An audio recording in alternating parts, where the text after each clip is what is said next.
बुलेटिनमध्ये तुमचं स्वागत आहे। सगळ्या बातम्या आपण बघणार आहोत, पण बुलेटिनच्या सुरुवातीला बातमी आहे राजधानीतली महाराष्ट्रातल्या भाजप नेत्यांनी केंद्रीय परिवहन मंत्री नितीन गडकरी यांच्या निवासस्थानी एक बैठक सुरू असल्याची माहिती कळतेय।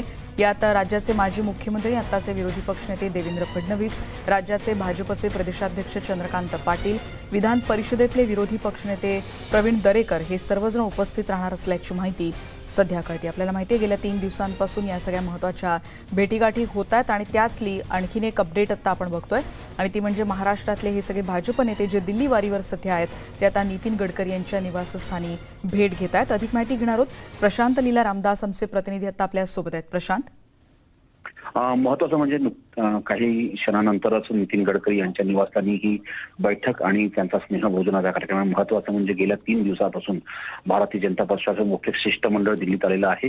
ती विविध केंद्रीय मंत्र्यांच्या भेटी घेत आहे, पण आज देवेंद्र फडणवीसही रात्री उशिरा पोहोचलेले आहेत, त्यानंतर प्रवीण दरेकर पोहोचलेले आहेत। या सगळ्यांसोबत आज नितीन गडकरी यांची सोबत त्यांची बैठक होणार आहे। बैठकीमध्ये बैठकीनंतर स्नेहभोजनाचा कार्यक्रम देखील होणार आहे। महत्वाचं म्हणजे जर बघितलं ज्या पद्धतीनं नितीन गडकरींची भूमिका राज्याच्या राजकारणात अतिशय महत्वाची आहे, त्या पार्श्वभूमीवर बघितलं आपण ती अत्यंत महत्वाची बैठक होत आहे। स्टुडिओ साधारण किती वेळा ही बैठक सुरू होईल? कारण भाजप नेत्यांची दिल्लीत खलबतं सध्या सुरू आहेत आणि यावरून बऱ्याच चर्चा देखील सुरू आहेत। बरोबर, अनेक चर्चा सुरू आहेत। महत्वाचं म्हणजे जर बघितलं ज्या पद्धतीने माहिती मिळते की साधारणतः दुपारच्या सत्रामध्ये आता नितीन गडकरी यांच्या निवासस्थानी बैठक होईल आणि या बैठकीमध्ये प्रथमतः बैठक होईल, चर्चा होईल सर्व राज्याच्या पदाधिकाऱ्यांसोबत। त्या बैठकीला चंद्रकांत दादा देखील उपस्थित असतील, देवेंद्र फडणवीस देखील असतील आणि होऊ शकतं ज्या पद्धतीने प्रदेशात बदलाची वारे सुरू आहे त्या संदर्भात वाऱ्याची दिशा निश्चित करण्याकरता देखील या बैठकीत चर्चा होईल। पण या बैठकीच्या माध्यमातून ज्या पद्धतीने नितीन गडकरी यांची राज्यातल्या राजकारणात आणि भारतीय जनता पक्षाच्या राजकारणात अत्यंत महत्वाची भूमिका आहे आणि त्या भूमिकेचा आदर ठेवत ही अत्यंत महत्वाची बैठक आयोजित करण्यात आल्याची माहिती पुढे आलेली आहे। अगदी प्रशांत, आणि याआधी देखील आपल्याला माहिती आहे की नारायण राणेंची देखील भेट घेतली होती। आज देखील संध्याकाळी एक महत्त्वाची बैठक, याविषयी देखील विस्ताराने सांगाल?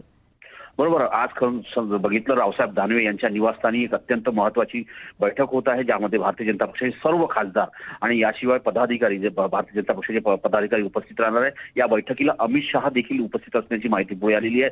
JP नड्डा देखील या उपस्थित राहणार आहे आणि सोबतच जर बघितलं आपण ज्या पद्धतीनं राज्यातील राजकारणामध्ये जे नवनियुक्त केंद्रीय मंत्री आहेत त्या नवनियुक्त केंद्रीय मंत्र्यांची कशी भूमिका राहणार आहे आणि सोबतच जन आशीर्वाद यात्रा जे निघणार आहे त्या जन आशीर्वाद यात्रेच्या संदर्भात देखील आजच्या या बैठकीत चर्चा होईल। का त्या पद्धतीने पंतप्रधान नरेंद्र मोदी यांनी स्पष्ट केलं होतं की आगामी 15 ऑगस्ट पर्यंत कुठलाही मंत्री हा आपल्या राज्यात जाणार नाही आणि त्यानंतर आता जन आशीर्वाद यात्रा आगामी 16 ऑगस्ट पासून सुरू होणार आहे। त्या संदर्भातलं देखील नियोजन दिल्लीत सुरू आहे, त्या संदर्भातल्या देखील बैठकी सुरू आहे आणि त्याचमुळे आजच्या या सायंकाळच्या होणाऱ्या बैठकीला अतिशय महत्व प्राप्त झालेलं आहे। स्टुडिओ निश्चितच धन्यवाद प्रशांत, या सगळ्या सविस्तर माहितीबद्दल। आपण बघतोय प्रशांत लीला रामदास आमचे प्रतिनिधी सांगतात दिल्लीतल्या या सगळ्या महत्त्वाच्या घडामोडी आणि नंतर आपण जातोय महाराष्ट्रातली एक महत्त्वाची बातमी नाशिकची, कारण मुख्यमंत्री उद्धव ठाकरे नाशिकच्या दौऱ्यावर आहेत आपल्याला माहिती आहे आणि यासाठी मुख्यमंत्र्यांच्या हस्ते आता विविध कार्यक्रमांचं देखील उपक्रमांचं उद्घाटन होत आहे। कार्यक्रमासाठी अनेक नेते देखील आता उपस्थित असल्याची माहिती कळते। सकाळी 11 वाजता महाराष्ट्र पोलीस अकॅडमी इथे त्यांचं आगमन होणार होतं आणि त्यानंतर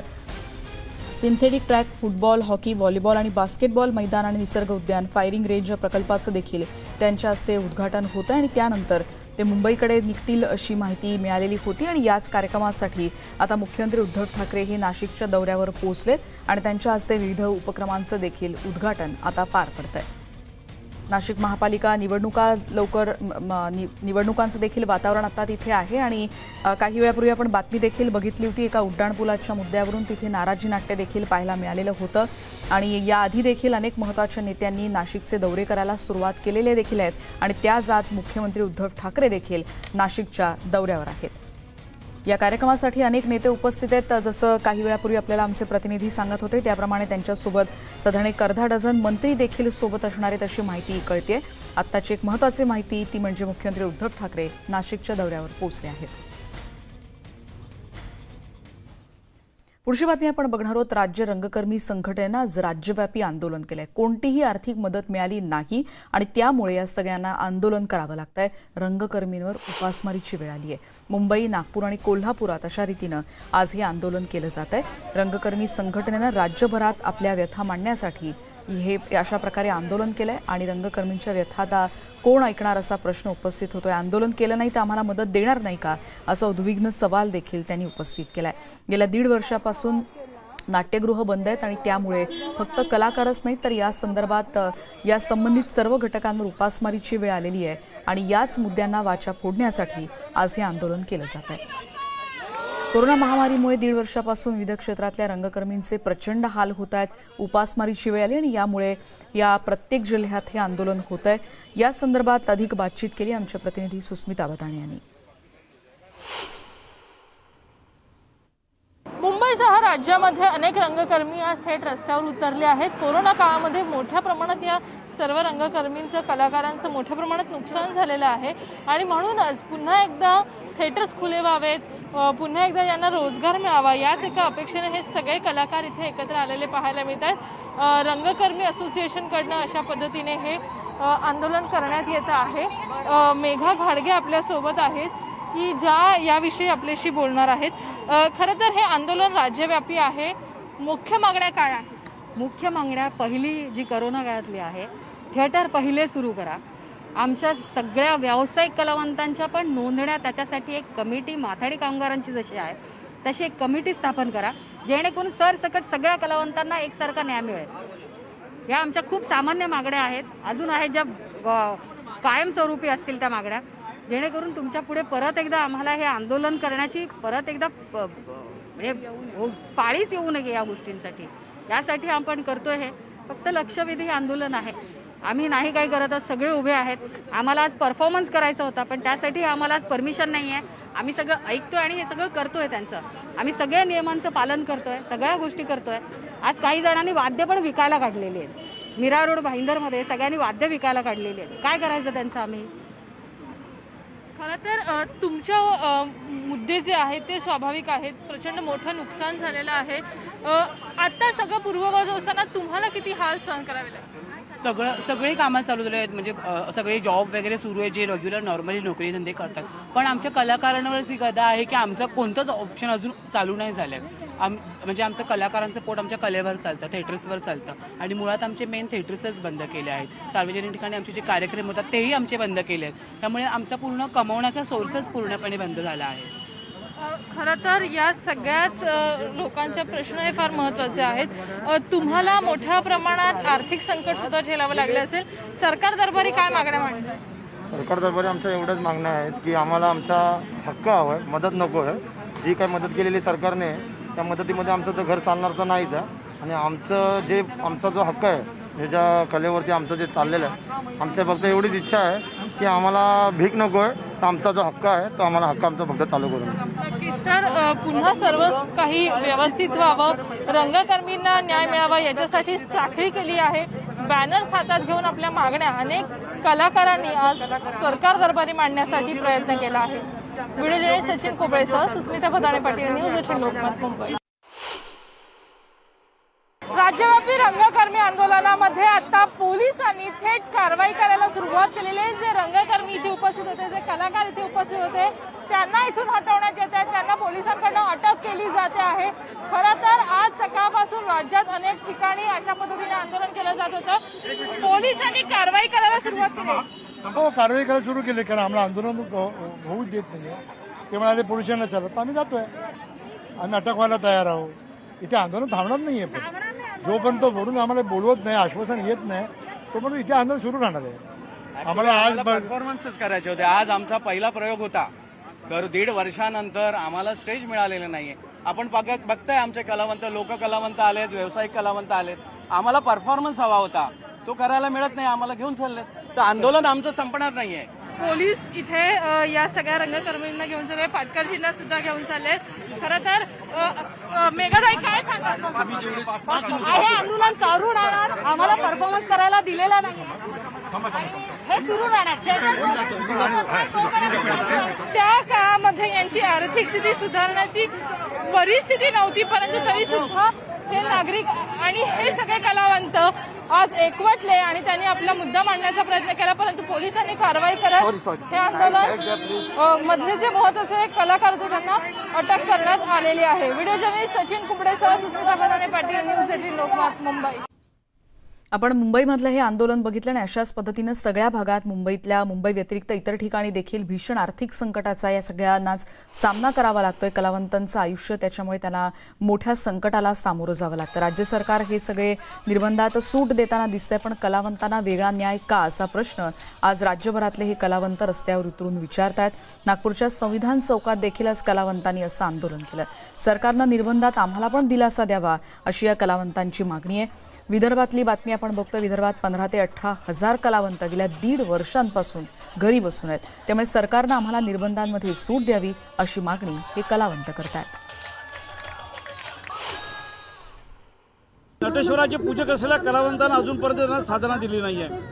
ही सगळी कलावंत मंडळी मानधनावरती जगणारी माणसं आहेत. या मानधनावरती त्यांचे घर चालतात, कुटुंब चालतात, पोराबाळांचं शिक्षण चालतं आणि संपूर्ण परिवार चालतो. जो मानधनच जर बंद झाला असेल तर कलाकार जगतील कशी? आमच्या कलाकारांमुळे कोरोना आला का असा जेव्हा प्रश्न पडतो आम्हाला, तर अजिबात नाही. पण कलावंतांवरती आज कोरोना शासनानं निर्माण करून दिलेला आहे. त्यामुळे आम्हा कलाकारांना अतिशय दयनीय अवस्था प्राप्त झालेली आहे. आमची काही मागणी अनुदानाची नाही आहे, सरकारकडनं पैशाची मागणी नाही आहे. आम्ही इतके स्वयंभू आहोत, इतके मानकारी आहोत. आम्ही मानधनावरती जगणारी कलावंत मंडळी आहोत. आम्हाला आमचा रंगमंच ओपन करून द्या, आम्हाला आमची कला सादर करू द्या. आम्ही आमचं पुन्हा मानधनाच्या भरोश्यावर आम्ही आमचं जीवन जगणं करू. विदर्भातली स्थिती आपण बघितली. आता जगात कोल्हापुरामध्ये तिथे देखील रंगकर्मींनी आज मूक आंदोलन केलं. शहरातल्या केशवराव भोसले नाट्यगृहाबाहेर हे आंदोलन आज करण्यात आलं. यावेळी नाट्य कलाकार, निर्माते, दिग्दर्शक आणि नृत्य कलाकार देखील या रंगकर्मी आंदोलनात सहभागी झाले होते. गेल्या 1.5 वर्षांपासून कार्यक्रमच होत नाहीयेत आणि त्यामुळे नाटकाशी संबंधित सगळ्याच घटकांवर अक्षरशः उपासमारीची वेळ आली आहे. सरकारनं आता तरी आमचा संवेदनशीलपणे विचार करावा अशी मागणी हे आंदोलक करतात. पुढे जाऊयात. सांगलीमध्ये याच विविध मागण्यांसाठी रंगकर्मींनी सांगलीमध्ये देखील आज मूक आंदोलन केलं आणि जिल्ह्यातले रंगकर्मी इथे उपस्थित होते. आपल्या मागण्यांचं निवेदन यावेळी त्यांनी जिल्हाधिकाऱ्यांना दिलं. राजकीय नेत्यांचे कार्यक्रम रंगमंचावर पार पडतात, मग आम्हा कलाकारांना बंदी का असा सवाल उद्धव ठाकरे, तुम्ही स्वतः फोटोग्राफर आहात, तुम्ही तरी कलाकाराच्या व्यथा जाणून घ्या आणि आमच्या मागण्या मान्य करा अशी विनंती यावेळी करण्यात आली. आणि या संदर्भात आपण अधिक बोलणार आहोत. प्रसाद कांबळी आता आपल्या सोबत आहेत. नाट्य परिषदेचे ते अध्यक्ष आहेत. एक महत्त्वाचं पद आहे प्रसादजी तुमच्याकडे आणि आज अशा रीतीनं सगळे कलावंत राज्यभरात आंदोलन करतायत. कशा रीतीनं याला प्रतिसाद काय मिळतोय का? तुम्ही कुठे दाद मागता आहात आणि प्रशासनाकडून किंवा सरकारकडून या संदर्भात तुमच्या आतापर्यंत काही बोलणं होऊ शकलंय का? नाही, आज हा जो रंगकर्मी आंदोलन करतायत आज 9 ऑगस्टच्या दिवशी, मला वाटतं महाराष्ट्रातले सगळे कलाकार वेगवेगळ्या क्षेत्रातले याच्यामध्ये कलाकारांसाठी ते आंदोलन केलेलं आहे, ज्याच्यामध्ये कुठच्याही संघटना नाही आहेत. आणि त्या सर्व कलाकारांची जी मागणी आहे हीच मागणी गेले आज 17 महिने झाले आहेत. 13 मार्च 2020ला थिएटर्स बंद झालेली आहेत. आम्ही वरचेवर प्रत्येक व्हिडिओ कॉन्फरन्सिंगला आम्ही माननीय मुख्यमंत्र्यांशी आम्ही किंवा सांस्कृतिक मंत्री असतील त्यांच्याशी आम्ही चर्चा करतो किंवा ते बोलतात ते आम्ही ऐकतो. रंगमंच कामगारांसाठी आपण मदत मागितलेली होती, ती मदत आजतागायत मिळालेली नाहीये. जवळजवळ 17 महिने झालेले आहेत. आणि मला वाटतं की शासनाने एकदा याच्यावरती एकदा डिसिजन घेतला पाहिजे की ते बाबा अजून 6 महिने थिएटर चालू होणार नाही किंवा अजून काही. कारण आता काही रंगमंच कामगार ते वेगळे व्यवसाय करायला गेले. कारण एवढे महिने लोकांनी राहायचं कसं? आज या क्षेत्राकडे हे क्षेत्र आपण म्हणतो की संघटित नाहीये किंवा याच्यातल्या जी काही लोक आहेत, म्हणजे आज सगळ्यात महत्वाची गोष्ट आहे की शासनाने एक 56,000 लोकांना 5,000 रुपये देणार. ते 56,000 लोकांचा जो काही आकडा आहे हा नक्की आला कसा शासनाकडे? कारण की आम्ही सांस्कृतिक खात्याला गेल्या नोव्हेंबर पासून आम्ही म्हणजे गेल्या मे मध्ये आम्ही एक 10 कोटीची मागणी केली होती महाराष्ट्र शासनाकडे. आम्ही नोव्हेंबरमध्ये त्यांना पत्र दिलं होतं, जेव्हा त्यांनी 5 नोव्हेंबरला पुन्हा एकदा पहिल्या लॉकडाऊन नंतर थिएटर सुरू केली होती. दुर्दैवाने परत एप्रिलमध्ये लॉकडाऊन सुरू झाला, जो आजतागायत सुरू आहे. मग आमचं म्हणणंच एवढं आहे नाट्य परिषदेचं की नाट्य परिषद असेल किंवा याच्या सगळ्या जे कोणी रंगकर्मी याच्यासाठी मागणी करत आहेत, आमचं म्हणणंच आहे की शासनाने याच्याबद्दल सांस्कृतिक खात्याने गेल्या 17 महिन्यामध्ये आमच्या कुठच्याही पत्राला उत्तर दिलेलं नाही. या संदर्भात सगळ्यात मोठी गोष्ट आहे. हो, खरं आहे. तुम्ही जसं तुम्ही म्हणताय की इतके महिने सातत्यानं तुम्ही फॉलोअप करतायत, तुम्ही या संदर्भात आणखीन काही पत्रव्यवहार किंवा आज जे आंदोलन आहे त्याची त्यांनी दखल घेतली आहे का? कारण राज्यभरात अशा रीतीने हे सगळेच रंगकर्मी आज अशा पद्धतीने आपल्या मागण्या मांडतायत. नाही, हे प्रातिनिधिक स्वरूपामध्ये प्रत्येक रंगकर्मी मागण्या मागतात, पण आज महाराष्ट्रातल्या तमाम रंगकर्मींचं आज सांस्कृतिक खातं जे महाराष्ट्र शासनाचं आहे यांनी याच्याबद्दल शासनाने सांगावं की बाबा आम्ही एकदा मीटिंग घेतली होती आणि त्याच्यामध्ये आम्ही हे डिसिजन घेतले होते. नाट्य परिषदेच्या नोव्हेंबरच्या पत्राला आजतागायत शासन दरबाराकडून एकही उत्तर आलेलं नाहीये. आम्ही फक्त माननीय मुख्यमंत्र्यांच्या व्हिडिओ कॉन्फरन्सिंगला आम्हाला बोलवलं जातं. ते त्यांचं म्हणणं सांगतात की टास्क फोर्सचं म्हणणं आहे, याचं म्हणणं आहे, मान्य आहे. आम्ही प्रत्येक वेळी शासनाला पाठिंबा दिलेला आहे त्यांचं जे, कारण की शेवटी नागरिकांचं जे काही आरोग्य आहे ते महत्वाचं आहे हे आम्हीही जाणतो. पण याच्याबद्दल काहीतरी बसून बाबा असं शासनाने सांगावं की अशी समिती झाली, अशा मीटिंग झाल्या, याच्यावरती हे डिसिजन झाले. शासनाकडून ही प्रायोरिटी मनोरंजन ही प्रायोरिटी नसल्यामुळे मला वाटतं मराठी मनोरंजन क्षेत्राचं खूप मोठं नुकसान या कोविड काळामध्ये आणि या कोविड काळामधले जे काही हे डिसिजन्स आहेत याच्यामुळे होणार आहे. म्हणजे तुम्ही विचार करा, जे रंगमंच कामगार ज्यांचं पोट याच्यावरती अवलंबून आहे त्यांनी गेल्या एप्रिलमध्ये माननीय सांस्कृतिक मंत्र्यांनी त्यांना आश्वासन देऊनही आज तक त्यांच्या अकाउंटमध्ये ₹1 आलेला नाहीये. तर मला वाटतं की याचे म्हणजे हे सर्व नाटकच चालू आहे. याच्यामध्ये कुठेच शासनाकडून नाट्य परिषद असेल किंवा संस्था, माझं म्हणणं संस्था सोडून द्या तुम्ही, संस्था या नंतर येतात, आधी व्यक्ती येते. रंगमंचावरती एवढे रंगकर्मी आहेत, रंगमंच कामगार असतील, लेखक, दिग्दर्शक, कलाकार असतील आणि याच्यामध्ये सगळ्यात जे होतकरू आहेत की बाबा हौशी रंगभूमी आहे, प्रायोगिक रंगभूमी आहे, याच्यावरती तुम्ही म्हणजे शासनाने सगळ्यात मोठं मला याच्यावरती अप्रूप वाटतं की गेस्ट हाऊसमध्ये PWDच्या गेस्ट हाऊसमध्ये आम्हाला काहीतरी हे दिलंय, काय म्हणतो ते आपण, म्हणजे त्याच्यामध्ये फॅसिलिटी दिलेत, पण नाटकच चालू झालं नाही तर लोक दौरे करणार कशा? खरंय. आणि हेच सगळे मुद्दे आहेत आणि ज्याच्यावर अजूनही तुम्ही म्हणताय की पत्रव्यवहार झाला पण अजूनही त्याला अजून एकही प्रकारे उत्तर मिळू शकलेलं नाही. खरंय प्रसादजी, आणि त्याच्यामुळे या सगळ्या रंगकर्मींना आज रस्त्यावर उतरून आंदोलन करावं लागतं. इतकी भीषण परिस्थिती आहे. धन्यवाद प्रसादजी, तुम्ही या संदर्भातली प्रतिक्रिया दिलीत आणि आत्ताची सत्य परिस्थिती काय आहे हे आमच्यापर्यंत पोहोचवलं. यानंतर एक ब्रेक घेणार आहोत. इतरही बातम्यांचं पुन्हा भेटूयात. पहा फक्त News18 लोकमत.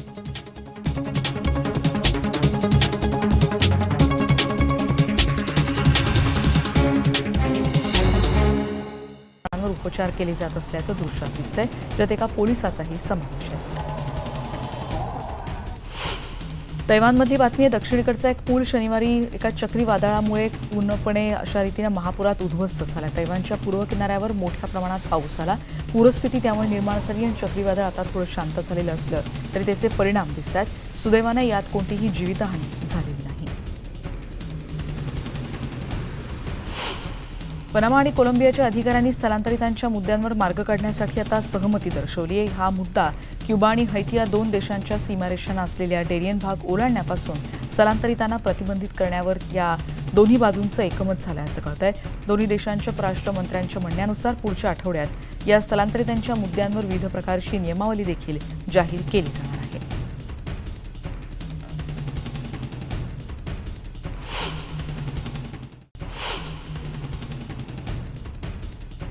कोरोनाच्या मूळ शोधण्याचा प्रयत्न करण्यासाठी अमेरिकेमध्ये वेगवेगळे संदर्भ आता नव्यानं सापडतात अशी माहिती कळते. काही जण याला योगायोग म्हणत असतानाच कोरोनाचं मूळ कुठे आहे, त्याची उत्पत्ती नेमकी कुठे झाली या संदर्भात तपासादरम्यान वेगवेगळे संदर्भ येतात. एका चीनी भाष्यकारानं अलीकडेच 2019मध्ये अमेरिकन संस्थांच्या व्हायरसशी संबंधित ऑपरेशन्सच्या टाईमलाईनची एक क्रमवारी समोर आणली आणि ज्यामध्ये व्हायरसच्या मूळच्या मुख्य प्रवाहातल्या सिद्धांतांबद्दल देखील आता प्रश्नचिन्ह उपस्थित केले जात आहेत. चीनच्या मेनलँड भागामध्ये देखील शुक्रवारी 75 नवीन रुग्णांची नोंद करण्यात आली. हे सगळे स्थानिक संक्रमित आहेत. इथे 53 जण जियागासू प्रांतातले आहेत. हुबई आणि हुनान प्रांतात प्रत्येकी 9 रुग्ण आढळलेत. शुक्रवारी कोरोनामुळे एकाही मृत्यूची नोंद तिथे झालेली नाही.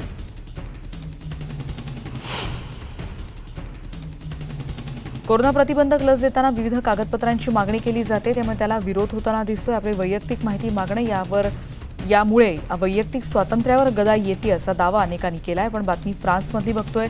कागदपत्र आणि वैयक्तिक माहिती देण्याच्या विरोधात फ्रान्समध्ये हजारो नागरिक असे रस्त्यावर उतरले होते. घटनात्मक पद्धतीने एक निर्णय तिथे घेण्यात आला फ्रान्समध्ये, ज्यात नवीन कायद्याच्या बहुतांश तरतुदींना मान्यता दिल्यानंतर 2 दिवसांनी इथल्या नागरिकांची नाराजी अशा वेगवेगळ्या मोर्चांच्या माध्यमातून समोर येते. कॅफे, रेस्टॉरंट्स, त्याचबरोबर लांब पल्ल्याचा प्रवास आणि काही बाबींसाठी रुग्णालयांमध्ये जर तुम्हाला जायचं असेल तर या सगळ्यासाठी हा स्पेशल पास बाळगणं गरजेचं आहे.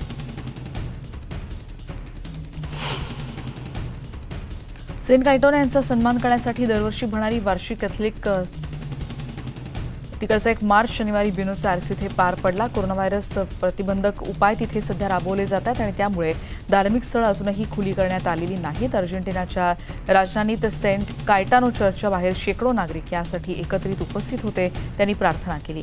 कोरोनामुळे जगभरातल्या सगळ्याच धर्मस्थळांवर विविध प्रकारचे निर्बंध सध्या आलेले आहेत. गेल्या 5 वर्षांपासून कामगारांच्या संघटना आणि बेरोजगारांच्या गटांनी देशातल्या नोकऱ्या नसल्याबद्दल मोठ्या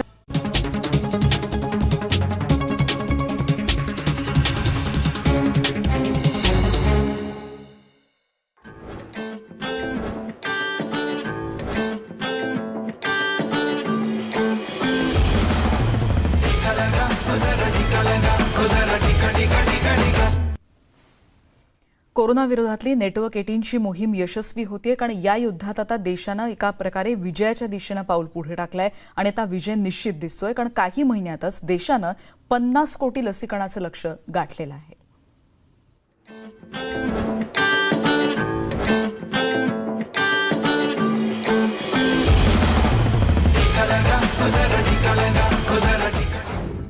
कोरोना विरोधात एकजूट भारत. देशानं गाठला लसीकरणाचा 50 कोटींचा टप्पा. कोरोनाच्या विरोधात भारत एकजुटीनं काम करतोय आणि हे आता सिद्ध झालंय. आपण जगाला दाखवून दिलंय की भारतासाठी कोणतंही ध्येय अशक्य नाही. भारतात लसीकरणाला 6 महिनेही पूर्ण झाले नाहीत, तोच आज देशानं 50 कोटी लसीकरणाचा विक्रम केलाय.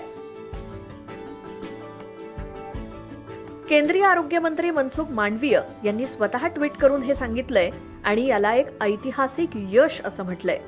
तर पंतप्रधान नरेंद्र मोदी यांनी देखील ट्विट करून याबाबत माहिती दिली. कोविड विरोधातील युद्धामध्ये हा एक प्रभावी उपक्रम आहे.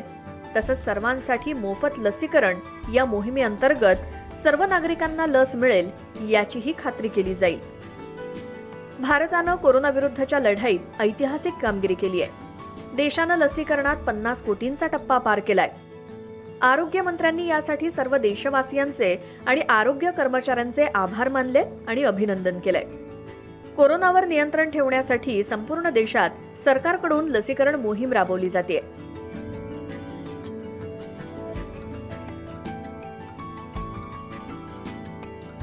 सध्या देशात 3 लसी उपलब्ध आहेत, ज्यात ऑक्सफर्ड ॲस्ट्राझेनेकाची कोविशिल्ड, भारत बायोटेकची कोवॅक्सिन आणि रशियन लस स्पुटनिक व्ही आहे. सरकार लोकांना मोफत लस देखील देत आहे आणि लहान मुलांसाठी सुद्धा आणि 18 वर्षांखालील मुलांसाठी सुद्धा लसीची चाचणी देखील अंतिम टप्प्यात आहे.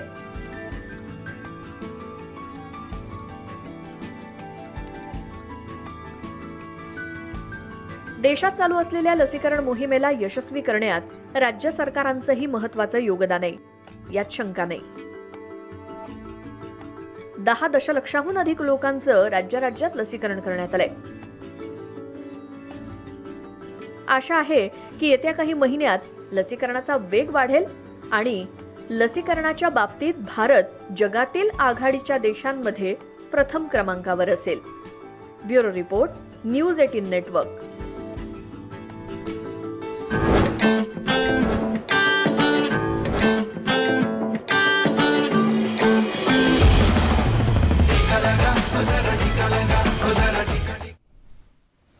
आणि यानंतर या बुलेटिनमध्ये आता आपण इथेच थांबतो. पण जाताना एक महत्त्वाचं आवाहन, नाक आणि तोंड पूर्णपणे कव्हर होईल अशा रीतीनं मास्कचा वापर करा, सुरक्षित राहा आणि बातम्यांचे अपडेट्स आमच्या YouTube चॅनलला देखील सबस्क्राईब करून तिथे देखील व्हिडिओ आणि अपडेट्स पाहायला विसरू नका. पहा फक्त न्यूज 18 लोकमत.